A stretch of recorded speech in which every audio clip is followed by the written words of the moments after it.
Berikutnya, kelanjutan ngaji kitab kita di dalam kitab Fathul Qorib masih menerangkan tentang hal-hal yang berkaitan dengan ibadah kurban dan juga ibadah akikah.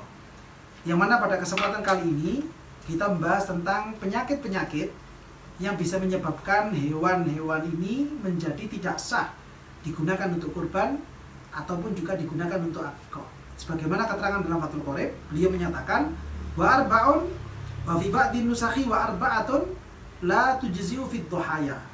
Ada 4 jenis penyakit, yang mana 4 penyakit ini ketika menimpa hewan-hewan kurban, maka hewan kurban ini tidak sah dipakai untuk kurban. Yaitu yang pertama adalah ahaduha al-aura'u al-bayyinu ay adh-dhahiru aura. Penyakit yang pertama adalah hewan yang terkena penyakit aura. Apa pengertian aura? Aura secara bahasa Jawa orang biasanya menyebutnya dengan piteng, atau bahasa Indonesianya itu dikatakan dengan juling atau buta satu mata, tidak bisa melihat, maka penyakit ini diistilahkan dengan sebutan aura, dan ini menyebabkan hewan tersebut tidak sah dipakai untuk kurban, tidak sah dipakai untuk akikah. Al-bayyin ay adh-dhahiru aura, yang memang betul-betul kelihatan nampak nyata, sangat ketara sekali kalau hewan ini dalam kondisi terkena penyakit mata, yang mana satu mata tidak mampu untuk dipakai melihat. Wa in baqiyat al-hadaqatu fil asah. Walaupun kebutaan satu mata ini ya itu masih ada kelopak matanya. Artinya berarti hanya bola matanya saja yang terkena penyakit, namun kelopaknya masih ada. Ini tetap bisa menyebabkan hewan tersebut bisa menjadi tidak sah dipakai untuk kurban, tidak sah dipakai untuk akikah.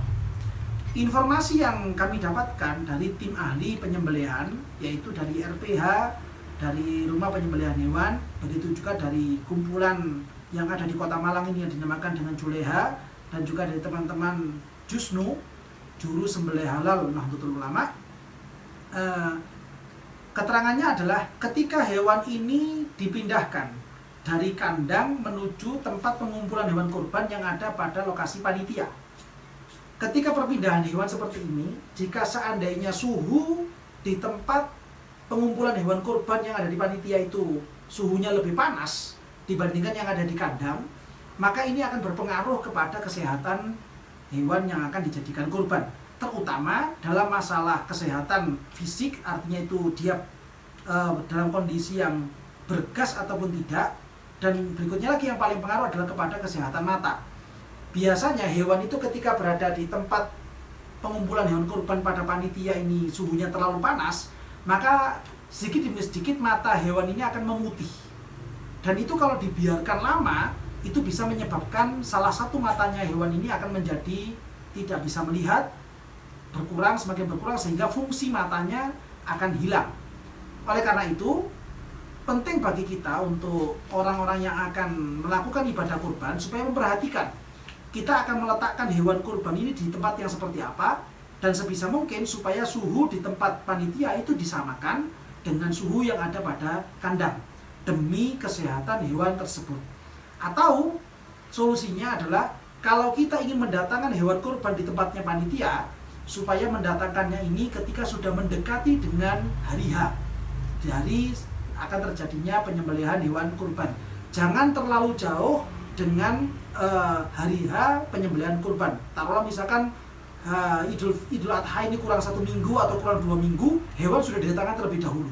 Maka ini akan khawatirnya kalau sampai suhu yang ada di tempat pengumpulan hewan kurban pada panitia ini berbeda jauh dengan yang ada di kandang, ini bisa mempengaruhi kesehatan hewan tersebut, dan bisa-bisa kalau sampai lemah, lesu, tidak ada nafsu makan, tidak bergairah untuk bermain seperti kawan-kawan hewan yang lainnya, ini bisa menyebabkan hewan ini menjadi tidak sah dipakai untuk kurban, tidak sah dipakai untuk akikah.